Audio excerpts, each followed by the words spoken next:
One of the oldest pieces of literature begins with a plague.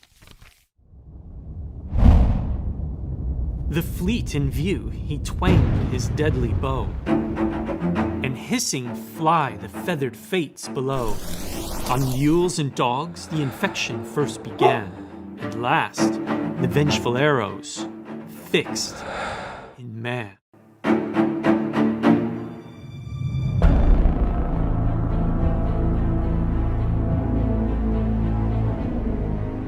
Stories about great change often begin with a plague.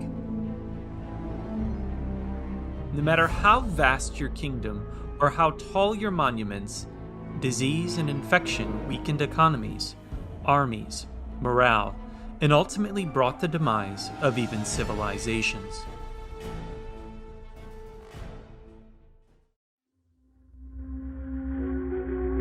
Let my people go.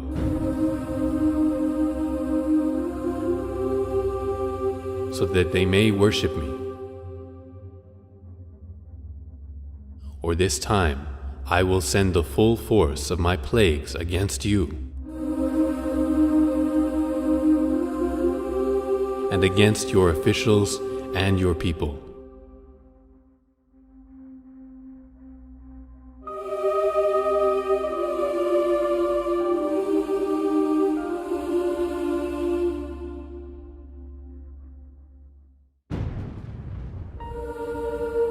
So you may know that there is no one like me in all the earth.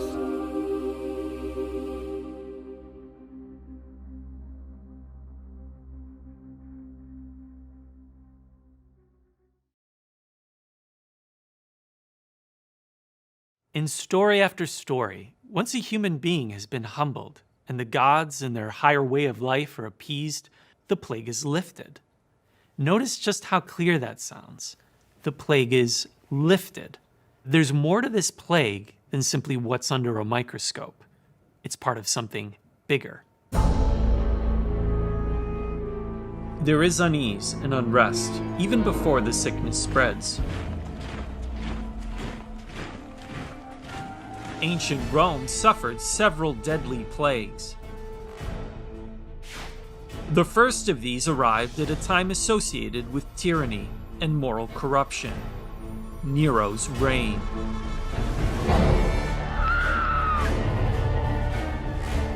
Nero falsely accused and executed with the most exquisite punishments those people called Christians. They were killed by dogs by having the hides of beasts attached to them. Or they were nailed to crosses or set aflame. When the daylight passed away, they were used as nighttime lamps.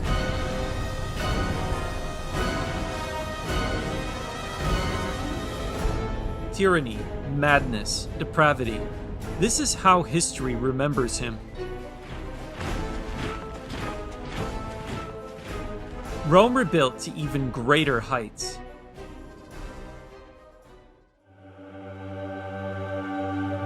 But even the Pax Romana could not withstand the plague. Unprecedented peace and prosperity came to an end when disease killed up to 2,000 a day and wiped out a third of the population in many areas.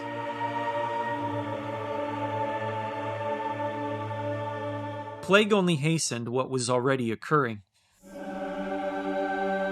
Life was cheap in this declining empire, and cruelty abounded, and the ideals, values, and institutions that brought the empire to its peak were all but forgotten. On my arrival in Aquileia, the plague attacked more destructively than ever before. So the emperors fled immediately to Rome with a small force of men. For the rest of us, survival became very difficult for a long time. Most, indeed, died, the effects of the plague being exacerbated by the fact that all this was occurring in the middle of winter. And less than a century later, the plague of Cyprian ravaged what was left of it. Up to 5,000 died per day.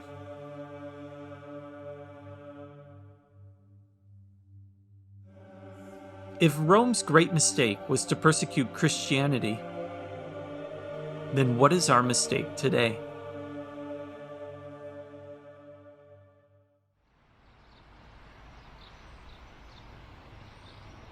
An empire died, but some things are not so easily extinguished.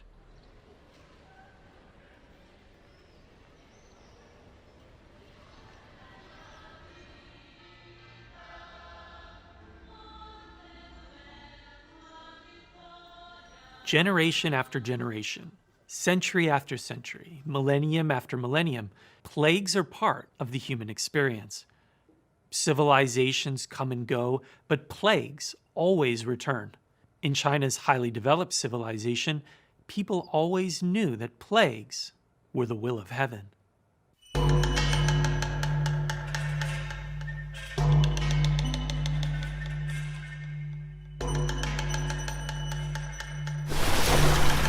During the first 9 years, all went well.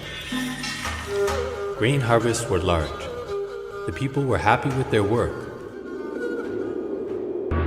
Doors were left unlocked at night.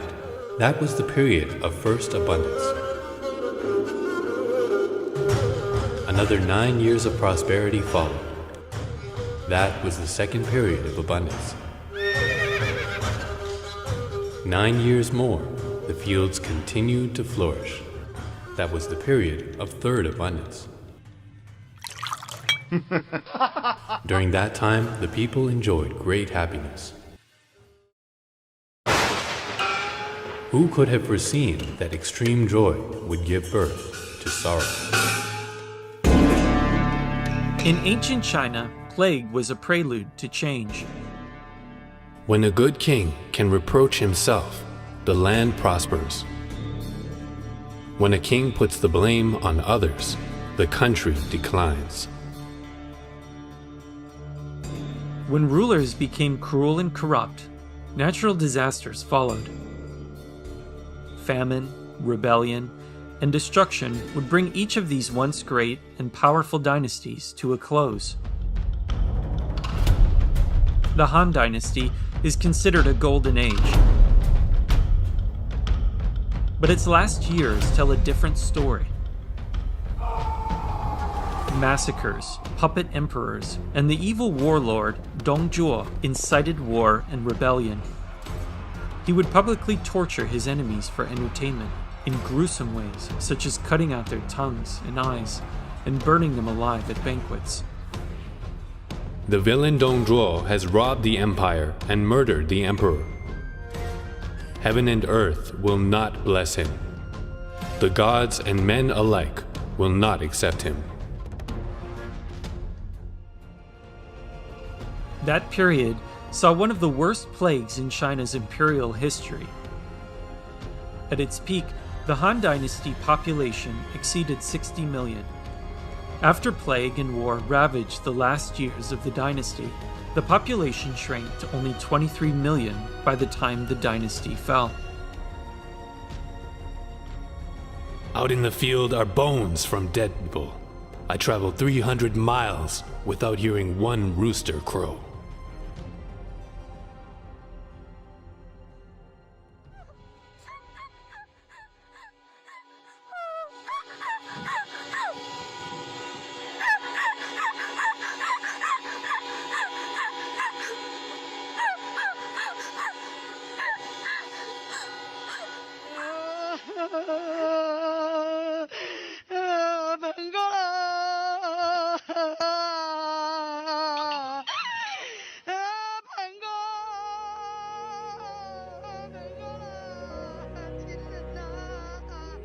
The question in everyone's mind is, how could this happen?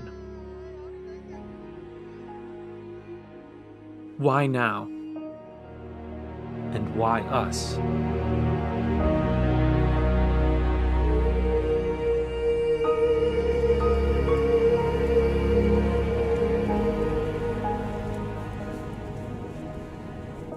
Many people feel that change is coming. Many people feel that we are at a turning point. Powerful empires in history had been brought to their knees by plague and infection. It's not far off to expect that history is repeating itself. "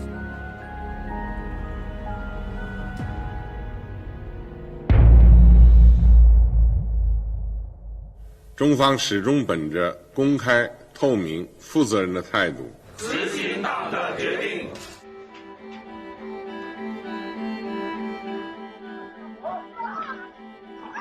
Here, truth can be harder to find than treatment. In China, ground zero for the pandemic, people are trapped.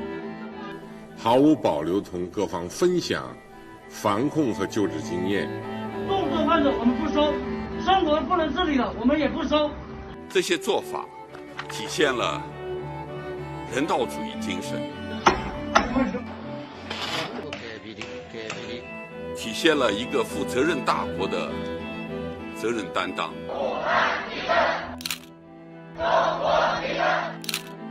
随时准备为党和人民牺牲一切。因公性质，其中大米案占92.5%。The party has celebrated the dead as martyrs of the Chinese Communist Party. 体现了中华民族同舟共济、守望相助的优秀传统。In reality, they are the victims of a cruel regime.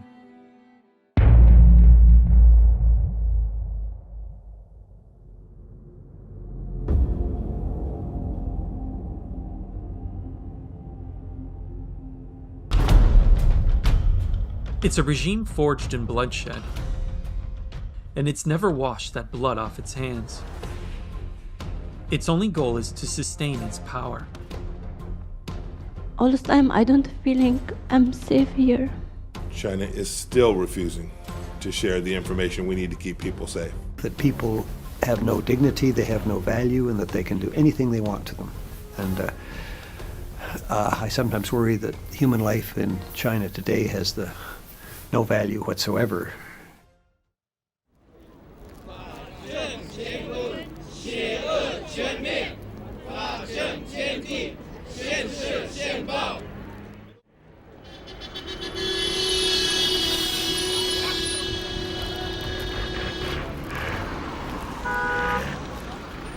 No!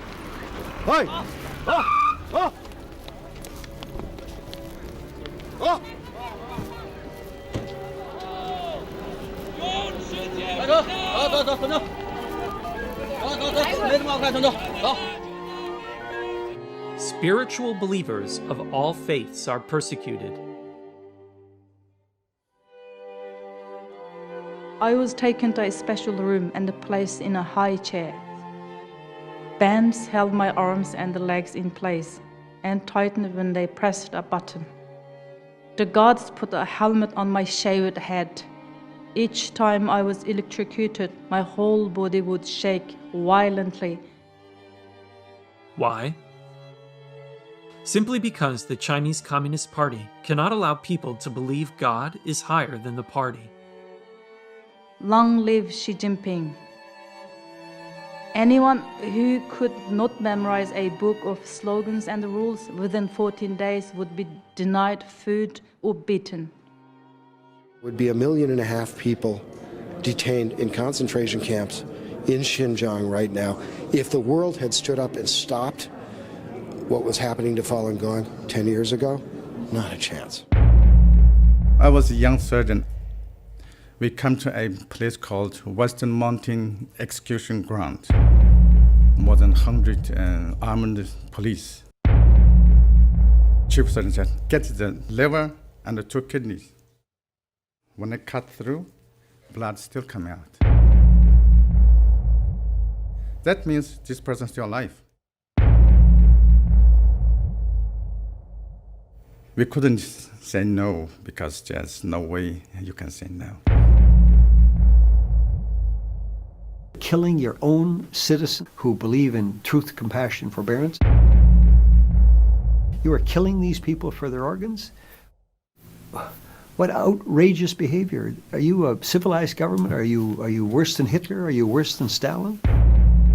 They're tortured to death until they renounce, or rounded up in concentration camps to be killed for their organs, which are sold on the foreign transplant market.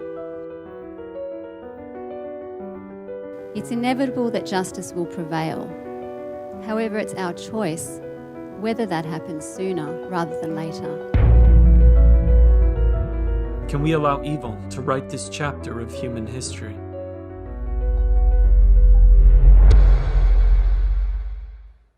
Tang Dynasty Emperor Taizong said, "The rise and fall of empires may be understood by observing history. There is a lot of wisdom that has been passed down through the ages. Humanity has prevailed because we value integrity and compassion, human dignity and justice. But these values cannot survive under a tyrannical regime."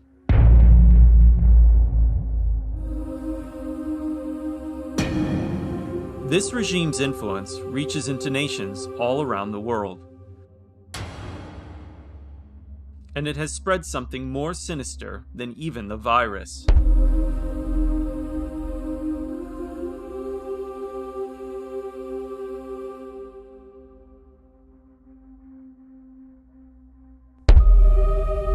The recent pandemic cast a harsh light on reality, and we see how the whole world has aided this evil regime.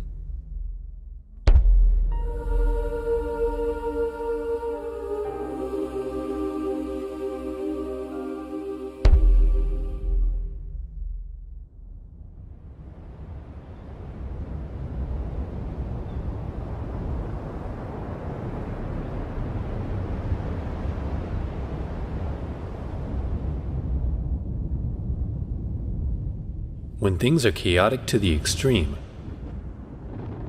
order must be restored.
These dark times are not without hope.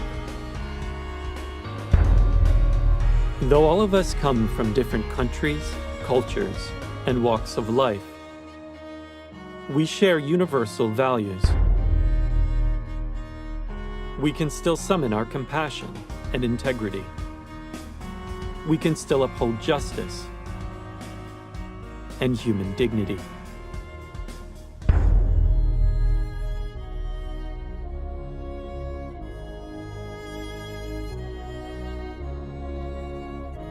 we have a say in how the rest of this story plays out, and whether we leave our next generations with a brighter future.